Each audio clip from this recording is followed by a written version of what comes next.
नमस्कार, मैं हूं आपके साथ पुनीता सिंह और आप देख रहे हैं विकासशील हरियाणा, जिसमें आज बात टीबी मुक्त हरियाणा की करेंगे। मुख्यमंत्री मनोहर लाल ने देश भर में सबसे पहले हरियाणा को टीबी मुक्त करने का संकल्प लिया है।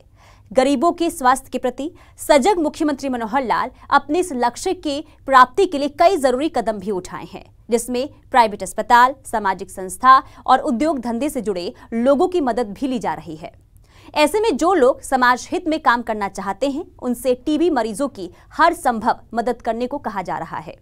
ऐसे में टीबी के मरीज जिन्हें गरीबी की वजह से पौष्टिक आहार नहीं मिल पाता है, उन तक पौष्टिक आहार पहुंचाने की अपील की जा रही है। 15 सितंबर 2022 को हरियाणा के राज्यपाल और स्वास्थ्य मंत्रालय ने लोगों से टीबी मरीजों को गोद लेने का आह्वान किया था और इसका बेहद सार्थक परिणाम देखने को भी मिल रहा है। कार्यक्रम की शुरुआत करते हुए खुद राज्यपाल मुख्यमंत्री मनोहर लाल और स्वास्थ्य मंत्री ने कई टीबी मरीजों को गोद लिया था, जिन्हें पोषण किट उपलब्ध करवाए गए थे। तो चलिए विकासशील हरियाणा के जरिए आज टीबी मुक्त हरियाणा की बात करते हैं।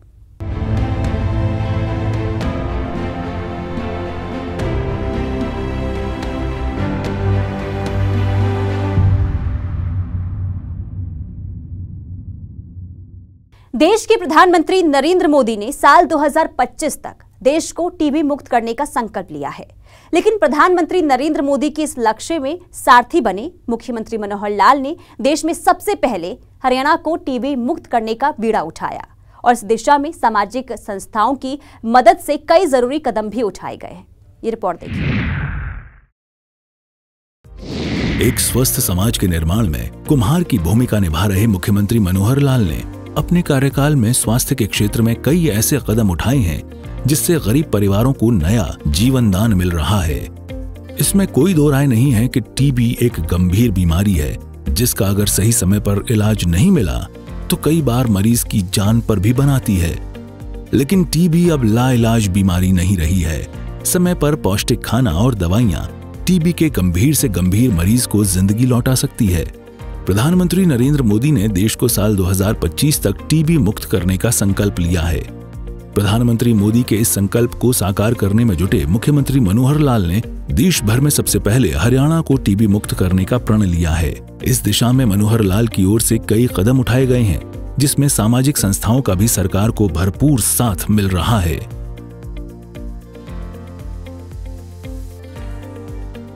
भाई बहनों, जैसा आप जानते हैं कि टीबी जो है कभी ये लाइलाज बीमारी मानी जाती थी, लेकिन अब ये लाइलाज बीमारी नहीं है। इसको सही उपचार के लिए हम अगर प्रयत्न करेंगे तो इसका इलाज ठीक से हो सकता है।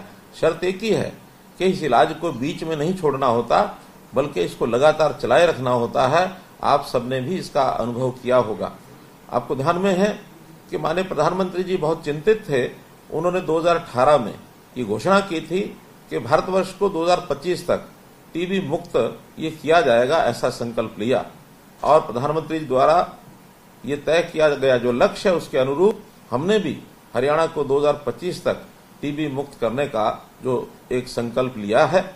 आप जानते हैं कि टीबी के जो रोगी हैं उनकी यानी उनके आहार की आवश्यकता ये बाकी लोगों से ज्यादा होती है और खास करके ऐसे परिवार जिनकी आर्थिक स्थिति अच्छी नहीं है, उनको आहार उपलब्ध कराने के लिए हम प्रयत्न करते हैं। इसमें बहुत से समाज सेवी और वो आगे आए हैं और मैं टीबी रोगियों को विश्वास दिलाता हूं कि आपको इस पोषण की या उपचार संबंधी कोई भी दिक्कत न आए, इसके लिए हम लगातार विभिन्न संस्थाओं और समाज सेवकों की मदद से ये प्रयत्न करेंगे।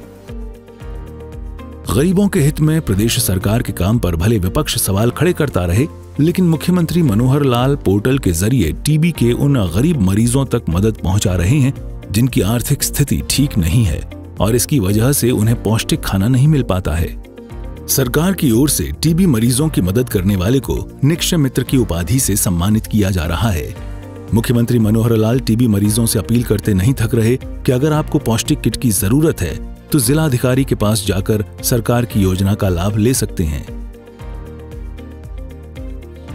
हमने टीबी रोगियों की मदद करने के इच्छुक जो संस्थाएं हैं, जो कंपनियां हैं, उनके लिए एक पोर्टल भी बनाया है। उस पोर्टल का नाम है communitysuport.ni निक्षय। communitysuport टीबी.niksha.in ये बनाया है। विभिन्न संस्थाएं और व्यक्ति विशेष तौर पर जो भी टीबी रोगियों को पोषण सहायता देना चाहता है वह इस पोर्टल पर जाकर के स्वयं लॉगिन करके अपनी आईडी बनाकर पंजीकृत करा सकता है। इन्हें निक्ष मित्र ये कहा जाएगा। अब तक इस पोर्टल पर ऐसे लगभग 1500 निक्ष मित्र ये पंजीकृत हो चुके हैं। निक्ष मित्र पंजीकरण के बाद जिला टीबी अधिकारी उन्हें रोगियों की सूची देता है जिन्हें पोषक आहार की जरूरत है और रोगी को पोषक आहार किट मिल जाती है। हरियाणा को टीबी मुक्त बनाने में प्राइवेट अस्पताल और उद्योग धंधे से जुड़े लोग भी अहम भूमिका निभा रहे हैं। मुख्यमंत्री मनोहर लाल की ओर से टीबी मरीजों को 500 रुपए प्रति माह पौष्टिक आहार के लिए दिया जा रहा है। मुख्यमंत्री मनोहर लाल ने कहा कि अभी तक पोषण भत्ते के रूप में 80 करोड़ रुपए टीबी के मरीज को दिए जा चुके हैं। राष्ट्रीय टीबी उन्मूलन कार्यक्रम के तहत टीबी से जुड़े इलाज के लिए 91 करोड़ 49 लाख रुपए दिए जा चुके हैं। मुख्यमंत्री मनोहर लाल टीबी के मरीजों से अपील कर रहे हैं कि बिना डॉक्टर से सलाह लिए दवा खाना नहीं छोड़ें। खुशी है कि एक माह के भीतर कई कंपनियों ने इस कार्य में बढ़ चढ़ करके सहयोग किया है। पानीपत रिफाइनरी ने भी सीबी नॉट मशीन, एक मशीन है, इसका देने का जो प्रशासनिक कार्य किया है। बहुत महंगी मशीन ये आती है। विभिन्न जो हमारी कॉर्पोरेट कंपनियां हैं इन्होंने भी 13 जिलों में टीबी मुक्त बनाने के लिए 13 जिलों को गोद लिया है, जिसमें राइट्स है, हिंदुस्तान यूनिलीवर है, मैनकाइंड है, एस्कॉर्ट्स है, हीरो है, कृष्णा मारुति, जिंदल आदि ये सब शामिल हैं। और जैसा डॉक्टर साहब ने बताया ही है कि मेदांता अस्पताल तो लगातार हमारे साथ जुड़े हुए हैं। मेदांता अस्पताल ने भी, डॉक्टर त्रेन ने भी 2 जिले यमुनानगर और करनाल, इनमें भी टीबी मरीजों की जांच के लिए मोबाइल वैन ये दी है। इसके द्वारा सघन खोज अभियान चलाया जा रहा है ताकि एक एक घर में जाकर के हम जो टीबी मरीजों को खोज सकें। इसी प्रकार रेवाड़ी जिले में बीडी कंपनी द्वारा मोबाइल वैन की मदद से टीबी के नए रोगियों की जांच की जा रही है, जिसे संकल्प प्रोजेक्ट का नाम दिया गया है। तो ऐसे जो विभिन्न संस्थाएं हैं और जो अस्पताल हैं उन्होंने कुल मिलाकर 1788 टीबी रोगियों को और ये गोद लिया है। टीबी रोगी इसको जो इलाज के दौरान हर महीने 500 रुपए पोषण भत्ता ये जो दिया जा रहा है, जो उनके आहार के अंदर काम आता है। अब तक पोषण भत्ते के रूप में लगभग 80 करोड़ रुपए सीधे टीबी रोगियों के बैंक खाते में दिए जा चुके हैं। इन्हें मिलाकर जो राष्ट्रीय टीबी उन्मूलन कार्यक्रम चलाया जा रहा है, इसकी जो विभिन्न योजनाएं हैं, टीबी रोगियों को अब तक 91 करोड़ 39 लाख रुपए ये हरियाणा सरकार द्वारा दिए जा चुके हैं। टीबी का इलाज महंगा होता है, लंबे समय तक चलता है। आमतौर पर लोग थोड़ा आराम आने पर ही अपने आप को स्वस्थ मानकर इलाज बंद कर देते हैं, लेकिन जैसा डॉक्टर साहब ने बताया कि इसको बंद नहीं करना है। इस कारण ये बीमारी जो कई बार व्यापक रूप धारण कर लेती है, इसी कारण केंद्र सरकार ने राष्ट्रीय टीबी उन्मूलन कार्यक्रम के तहत न केवल टीबी का इलाज मुफ्त करने का प्रावधान किया, बल्कि इससे बचाव और निरंतर इलाज के लिए लोगों को जागरूक भी किया है।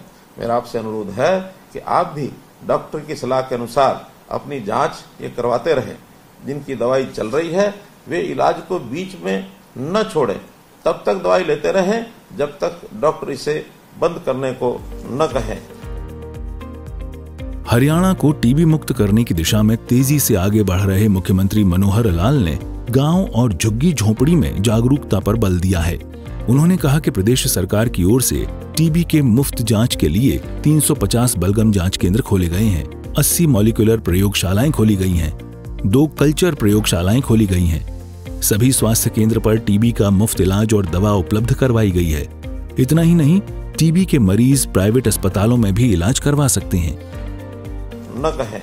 इसी प्रकार आसपास आपका इस बीमारी का जो कटु अनुभव, इसके लिए इसके बारे में मैं अपने आस पड़ोस के लोगों और जो भी रोगी हैं उनको और किस प्रकार से वो आगे बढ़ सकते हैं, हम लोग उनको जागरूक करें और ये जानकारों को जागरूक करने का एक माध्यम हम जरूर अपनाएं। हमारा प्रयास है कि टीबी जागरूकता अभियान और उन्मूलन अभियान की पहुंच गांव-गांव और झुग्गी झोपड़ी इसके अंदर होनी चाहिए। हमने हरियाणा में टीबी का मुफ्त जांच के लिए 350 बलगम जांच केंद्र और 80 मॉलिक्यूलर प्रयोगशालाएं और 2 कल्चरल प्रयोगशालाएं ये स्थापित किए हैं। मुफ्त इलाज में हर ब्लॉक पर टीबी यूनिट का निर्माण किया गया है और प्रत्येक प्राथमिक स्वास्थ्य केंद्र तथा आयुष्मान भारत हेल्थ और वेलनेस सेंटर पर भी टीबी की दवाएं और ये जो है मुफ्त उपलब्ध कराई जा रही हैं। कोई भी व्यक्ति जिससे 2 सप्ताह तक खांसी हो वह इन जांच केंद्रों और स्वास्थ्य केंद्रों पर जाकर अपनी निःशुल्क जांच ये करवा सकते हैं। हमारा लक्ष्य है कि आपको घर के बिल्कुल नजदीक टीबी का इलाज मिले और इसलिए हमने टीबी के रोगियों की देखभाल के लिए प्राइवेट डॉक्टरों और अस्पतालों को भी जोड़ा है। आप उनके पास ही अपना इलाज मुफ्त करवा सकते हैं। प्रदेश में वर्ष 2022 में 75,730 टीबी रोगियों की पहचान की गई थी, जिसमें 40,276 रोगी अभी भी उपचाराधीन हैं। प्रदेश में टीबी हारेगा, देश जीतेगा, इसी सोच के साथ मुख्यमंत्री मनोहर लाल ने साल 2025 तक टीबी फ्री हरियाणा का प्रण लिया है और इस दिशा में मुख्यमंत्री मनोहर लाल को तेजी से सफलता भी मिल रही है। ब्यूरो रिपोर्ट, सूर्या समाचार। मनोहर सरकार प्रदेश में स्वास्थ्य सुविधाओं को लेकर आए दिन खुद को शाबाशी देते नहीं थक रही है। सरकार का दावा है कि बीते 8.5 सालों में स्वास्थ्य सुविधाओं को बेहतर करने को लेकर कई सराहनीय कदम भी उठाए गए हैं, जिसका सीधा लाभ और फायदा आवाम को मिल रहा है और खास करके उन लोगों को जो गरीबी रेखा से नीचे जीवन यापन करते हैं।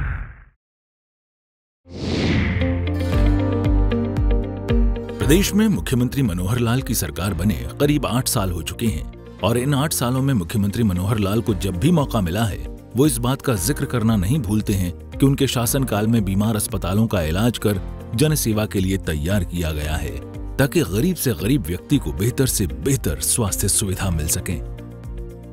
एक इतना बड़ा प्रकल्प शुरू किया आयुष्मान भारत का, हमारे 14 लाख परिवार और ऐसे रह गए जिनको उसकी जरूरत थी। उसका हरियाणा स्टेट ने किया चिरायु हरियाणा बना करके कि हर परिवार को 5 लाख रुपए का स्वास्थ्य का बीमा। लेकिन आज कोई गरीब परिवार जिसके घर में मानो उसके इलाज के लिए परिवार का सदस्य उसका कोई इलाज कराना है, पैसा नहीं है, तो किसी भी सरकारी अस्पताल अथवा प्राइवेट 650 अस्पताल प्राइवेट भी हैं जिनकी एम्पैनलमेंट हुई है, उन 650 अस्पताल में कहीं जाके इलाज कराए उसका 5 लाख रुपए तक का पैसा ये सरकार देगी। तो भाइयों बहनों, मैं तो एक ही बात कहता हूं कि आप सबका सहयोग अगर निरंतर जैसे मिल रहा है ऐसे मिलता रहेगा तो किसी मामले में हरियाणा पीछे नहीं रहेगा। हरियाणा हर चीज में आगे होगा। शिक्षा है, स्वास्थ्य है, सुरक्षा है, स्वाभिमान है, स्वावलंबन है, 5 एस पर काम करने वाली सरकार आपके साथ हमेशा खड़ी है। आधी रात को भी आप पुकारेंगे तो हम आपके साथ आएंगे। मनोहर लाल का साफ मानना है कि सरकार की योजनाओं पर पहला हक गरीब का है जो खुद का इलाज कराने में सक्षम नहीं है। कई बार तो ऐसा भी देखा गया है कि बड़ी बीमारी में गरीब परिवार अपना सब कुछ खो बैठता है, जमीन मकान गिरवी रखने पर मजबूर होता है। अपनों की जिंदगी बचाने में सिर पर कर्ज का बोझ इतना बढ़ जाता है कि बीमारी से गरीब बाद में मरता है, आर्थिक तंगी से पहले मर जाता है। लेकिन अब मनोहर राज में ऐसा बिल्कुल नहीं है। अब किसी गरीब को इलाज के लिए परेशान होने की जरूरत नहीं है। कभी भी कोई गंभीर बीमारी या कोई चोट या किसी प्रकार का कोई ऑपरेशन जब वो कराने की बारी आती है तो हमेशा एक उसके सामने डॉक्टर के द्वारा चिट्ठा पकड़ा दिया जाता है या इलाज कराने जाता है, उसको पता ही नहीं लगता कि कितना खर्च इस पर आएगा कितना नहीं। अब एक मरीज अस्पताल के बेड पर चला गया है, अब वो बिना इलाज कराए वापस भी लाना उसके लिए संभव नहीं है। मन में उसके एक भावना भी है कि इसका इलाज होना चाहिए, कैसे भी होना चाहिए। सहायता कभी कभी कहां थोड़ी बहुत होती है, कभी सीएम रिलीफ फंड में से कुछ मिल गया, कभी डीसी ने कुछ करा दिया, कभी किसी संस्था ने करा दिया, कभी अस्पताल वाले ने थोड़ा छोड़ दिया, लेकिन सबको लाभ मिलता नहीं है। और बहुत परिवार तो उस खर्च के लिए कर्ज ले लेते हैं, अपनी छोटी मोटी संपत्ति बेच देते हैं, लोगों की नौकरियां तक छूट जाती हैं। ऐसी समस्याएं इस गरीब परिवार के सामने बहुत देखने को मिलती हैं। साल 2014 से पहले प्रदेश के बीमार अस्पतालों को लेकर हर कोई फिक्रमंद होता था कि अगर परिवार का कोई सदस्य बीमारी की चपेट में आ जाता है तो उसे बेहतर स्वास्थ्य सुविधा कैसे और कहां मिलेगी। दरअसल पिछली सरकारों ने चरमराई स्वास्थ्य व्यवस्था पर लंबे समय से कोई ध्यान नहीं दिया था। प्रदेश के सरकारी अस्पताल बिजली पानी जैसी मूलभूत सुविधाओं से महरूम थे। विशेषज्ञ डॉक्टर और दवाइयों की भारी किल्लत थी। लेकिन अब वक्त और हालात दोनों बदल चुके हैं। साल 2014 में प्रदेश की कमान मनोहर लाल को मिलने के बाद बीमार अस्पतालों को आईसीयू के बाहर निकाला जा रहा है। प्रदेश में कई नए अस्पताल खोले गए हैं। पुराने अस्पतालों में सभी सुविधाएं बढ़ाई गई हैं और डॉक्टरों की कमी को पूरा किया जा रहा है। 2 साल के बाद हर जिले में ये मेडिकल कॉलेज के निर्माण का कार्य ये शुरू हो जाएगा और जब ये पूर्ण होगा तो आज जो डॉक्टर्स हमारे यहाँ लगभग 1800 एमबीबीएस के डॉक्टर्स का एडमिशन होता है, सबके पूरा होने के बाद 3000 डॉक्टर्स की और एडमिशन ये होंगे, जिसमें से हमारे डॉक्टर्स की संख्या जो आज निश्चित रूप से बहुत कम है। एक WHO के अनुमान के हिसाब से 1000 जनसंख्या पर एक डॉक्टर का होना ऐसा तय किया गया है। उस हिसाब से हमको 28,000 डॉक्टर चाहिए। अभी तक हमारे पास मात्र 13,000 डॉक्टर्स हैं। तो ये 28,000 डॉक्टर के लिए हमने जो नए बनने वाले डॉक्टर हैं उनको भी एक निवेदन किया है, एक अपील की है कि कम से कम 5 वर्ष सरकारी नौकरी में वो अवश्य रहें ताकि हमारे डॉक्टर की जो संख्या है उसको पूरा किया जा सके। प्रदेश में अस्पतालों की मनमानी किसी से छिपी नहीं थी, जिसकी कीमत कई बार लोगों को अपनी जान गंवाकर चुकानी पड़ती थी और ये किसी भी प्रदेश के लिए शर्मनाक है। ऐसे में मनोहर सरकार की ओर से कई कड़े कदम उठाए गए हैं। जो अस्पताल पहले अपनी मनमानी के लिए जाना जाता था, आज वो मरीजों का हमदर्द बनकर इलाज कर रहा है। अस्पतालों में साफ सफाई और डॉक्टरों की लापरवाही बड़ी समस्या थी। कई बार मरीजों की ओर से इसे लेकर शिकायतें भी सामने आती थी। मरीजों की शिकायत होती थी कि वो इलाज के लिए अस्पताल पहुंचते हैं, लेकिन अस्पतालों की गंदगी उन्हें एक नया रोग दे देती है और इसकी सुध लेने वाला कोई नहीं था।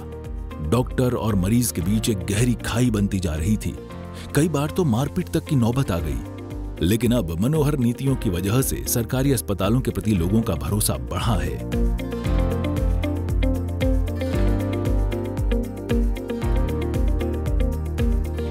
कैसा लगा यहाँ उत्तर में उपचार में? सही है सर, अच्छी फैसिलिटी है, टाइम टू टाइम वर्क होता है। तो किस प्रकार की सुविधाएं मिली आपको? कोई परेशानी? इसमें सर एक्सरे वगैरह फ्री हुआ है और जो टेस्ट वगैरह हैं वीपीएल के अकॉर्डिंग मतलब फ्री होंगे। हमें तो जैसे मेडिसिन चाहिए थी तो मेडिसिन हमें बहुत जल्दी मिली, कोई दिक्कत नहीं, सारी मेडिसिन मिल अवेलेबल थी। आपको बता दें कि पंचकूला का नागरिक अस्पताल देश का एकमात्र ऐसा अस्पताल है जहां मरीजों की भारी भीड़ को देखते हुए सुबह 8 बजे से रात के 8 बजे तक ओपीडी की सुविधा दी जा रही है और इस 12 घंटे के दौरान ओपीडी में डॉक्टर मरीजों के इलाज के लिए तैनात रहते हैं। हर विभाग के स्पेशलिस्ट डॉक्टर मरीजों की सेहत का ख्याल रखते हैं। अस्पताल में इलाज समेत सभी तरह के टेस्ट मुफ्त में होते हैं। बुजुर्गों की सुविधा के लिए अस्पताल प्रशासन की ओर से विशेष व्यवस्था की गई है। नहीं, हमें कोई प्रॉब्लम नहीं आई। हम इमरजेंसी में आए थे कल, बट पेशेंट मम्मा मेरे सीरियस थे तो आईसीयू में शिफ्ट कर दिया। क्या क्या सुविधाएं मिली? सर दवाई टाइम से मिलती है, सब कुछ टाइम से है, ठीक ठाक है। इलाज करते हैं? हाँ जी डॉक्टर। बिल्कुल संतुष्ट तो पूरे ही हैं जी। आज तो पंजाब से भी सारे केसेस आते हैं, डेरा बस्सी के आते हैं, डकोली, बल्टाना, सारा इलाका ही हमारे पास सारा है। अब तो आईसीयू की सर्विसेज भी काफ़ी अच्छी हो चुकी है, तो पेशेंट्स का रिस्पॉन्स तो अच्छा है जी। हरियाणा में कई ऐसे सरकारी अस्पताल हैं जहां बेहतर इलाज की सुविधा को देखते हुए पड़ोसी राज्यों से भी मरीज पहुंचते हैं और इसे ही प्रदेश के लिए मनोहर दिन कहा जा सकता है। ब्यूरो रिपोर्ट, सूर्य समाचार। प्रदेश में डॉक्टरों की हड़ताल भी बड़ी समस्या थी। विभिन्न अस्पतालों में काम करने वाले डॉक्टर अपनी मांगों को लेकर आए दिन हड़ताल पर होते थे। डॉक्टरों की इसी लापरवाही का खामियाजा कई बार मरीजों को अपनी जान देकर चुकानी पड़ती थी। ऐसे में मुख्यमंत्री मनोहर लाल सरकार ने इस समस्या से निजात पाने के लिए डॉक्टरों से बातचीत कर रास्ता निकाला, ताकि अस्पताल में आने वाला हर मरीज भले दर्द के साथ आए, लेकिन अस्पताल से मर्ज का इलाज और चेहरे पर मुस्कान लेकर लौटे। प्रदेश सरकार की ओर से आवाम को बेहतर स्वास्थ्य सुविधा देने की प्रतिबद्धता की सराहना आज पूरे प्रदेश में हो रही है। प्रदेश की मनोहर सरकार अपने कर्तव्य और वादे को पूरा करने के लिए दृढ़ संकल्पित है और ये मनोहर सरकार के काम करने के तरीके और जनहितैषी फैसलों में साफ झलकता भी है। मुख्यमंत्री मनोहर लाल का दावा है कि अस्पतालों में इलाज के लिए आने वाले मरीजों को मुफ्त चेकअप और दवाइयां लेने में किसी तरह की परेशानी नहीं हो रही है, जबकि पहले इन्हीं कामों के लिए मरीजों को दर दर की ठोकरें खानी पड़ती थी। अब हरियाणा सरकार की ओर से समय समय पर लोगों में जागरूकता भी फैलाई जाती है ताकि प्रदेश का एक बड़ा हिस्सा सरकारी अस्पतालों से स्वास्थ्य लाभ ले सके। साथ ही उन लापरवाह अधिकारियों और कर्मचारियों पर कार्रवाई भी की जा सके जो अपने कर्तव्य के प्रति सजग नहीं है। यहाँ आपको ये जानकर हैरानी होगी कि सरकार के पास कई बार ऐसी जानकारी होती थी कि सरकारी अस्पतालों में काम करने वाले डॉक्टरों की प्राइवेट दवा दुकानदारों से मिली भगत है, जिस वजह से मरीजों को बाहर से दवाइयां खरीदने के लिए मजबूर किया जाता था।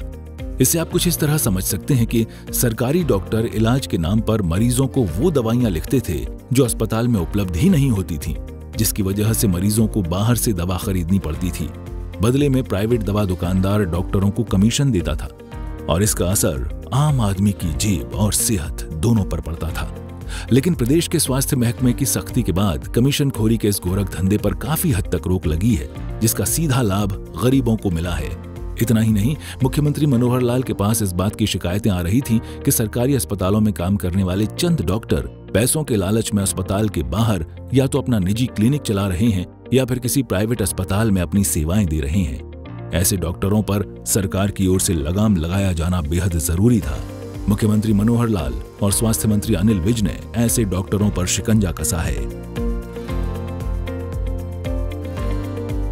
हाँ, मुझे लगता है सर कि सब चीज़ें अवेलेबल हो जाती हैं। अगर मैं मेडिसिन की बात करूँ, जो गरीब तबके के लोग यहाँ पर पहुँचते हैं, मिडिल क्लास फैमिली से पहुँचते हैं, तो उन्हें मेडिसिन भी प्रोवाइड की जाती है। जैसे हम बड़े हॉस्पिटल्स में जाते हैं, वहाँ पर आपको स्लिप कट करवानी पड़ती है, जो कि 200, 300, कहीं जगह 500 तक की होती है। यहाँ पर ऐसा कुछ नहीं है, सिर्फ 5 से 10 रुपये की एक स्लिप रहती है और मेडिसिन भी आपको अवेलेबल हो जाती है। डॉक्टर्स भी बहुत मतलब अच्छे से आपको जो है अपने देखते हैं, इलाज करते हैं। तो मुझे लगता है एक अच्छा काम किया जा रहा है गरीब तबके के लिए, मिडिल क्लास फैमिलीज के लिए। मुख्यमंत्री मनोहर लाल के विजन और स्वास्थ्य मंत्री अनिल के अथक प्रयासों की वजह से पिछले 8 सालों में स्वास्थ्य सुविधाओं की तस्वीर बदल गई है। आज प्रदेश का हर अस्पताल सेहतमंद है, जिसकी बदौलत मरीजों को बेहतर स्वास्थ्य सुविधा मिल रही है। लेकिन जब बात अस्पतालों की हो रही है, तो भला प्राइवेट अस्पतालों की मनमानी को कैसे भूला जा सकता है। हरियाणा की आर्थिक नगरी गुरुग्राम, फरीदाबाद या फिर सोनीपत, यहाँ निजी अस्पतालों की मनमानी जग जाहिर थी। कई भुक्तभोगी तो इसे प्राइवेट अस्पतालों की गुंडागर्दी कहते थे और ये सिलसिला हर बीतते दिन के साथ आगे ही बढ़ रहा था। प्राइवेट अस्पतालों की ओर से कई ऐसे मामले सामने आए हैं जिसमें मामूली बुखार, सर्दी, जुकाम पर लाखों का बिल थमा दिया जाता था, जिसका खामियाजा सिर्फ और सिर्फ मरीजों को भुगतना पड़ता था। मनोहर सरकार ने इस पर सख्ती दिखाई और ऐसे प्राइवेट अस्पताल पर कार्रवाई की जा रही है। बता दें कि हरियाणा के सरकारी अस्पतालों में बेहतर स्वास्थ्य सुविधाएं मुहैया कराने को लेकर 73 तरह के निःशुल्क जांच किए जा रहे हैं। 21 विभिन्न प्रकार की दंत चिकित्सा के साथ 231 तरह के ऑपरेशन मुफ्त किए जा रहे हैं। प्रदेश के सभी जिला नागरिक अस्पतालों में ई उपचार प्रबंधन और सूचना प्रणाली शुरू की गई है। इस प्रणाली के तहत रोगी पंजीकरण, इलेक्ट्रॉनिक स्वास्थ्य रिकॉर्ड और अन्य सहायक इकाइयां शामिल हैं। प्रदेश की वर्तमान सरकार की बड़ी उपलब्धि शिशु मृत्यु दर में कमी भी है। वहीं सरकारी अस्पतालों में डेंगू जैसी खतरनाक बीमारी से निपटने के लिए सभी जिला अस्पतालों में मुफ्त उपचार सुविधा उपलब्ध है। साथ ही बीपीएल परिवारों के लिए प्लेटलेट्स भी मुफ्त उपलब्ध करवाए जा रहे हैं। यही नहीं, हरियाणा देश का ऐसा पहला राज्य है जिसमें परिवार नियोजन के उपलब्ध साधनों में गर्भ निरोधक टीके को सर्वप्रथम शामिल किया गया है। साथ ही हरियाणा देश के उन चुनिंदा 4 राज्यों में शामिल है जहां टीकाकरण कार्यक्रम के अंतर्गत रोटा वायरस वैक्सीन की निःशुल्क शुरुआत की गई है। प्रदेश में काम कर रहे डॉक्टरों की सेवानिवृत्ति आयु 58 वर्ष से बढ़ाकर 65 वर्ष की गई है। स्वास्थ्य सुविधाओं को लेकर मनोहर सरकार की इस नीति से हजारों गरीब परिवारों को नई जिंदगी मिल रही है। ब्यूरो रिपोर्ट, सूर्या समाचार।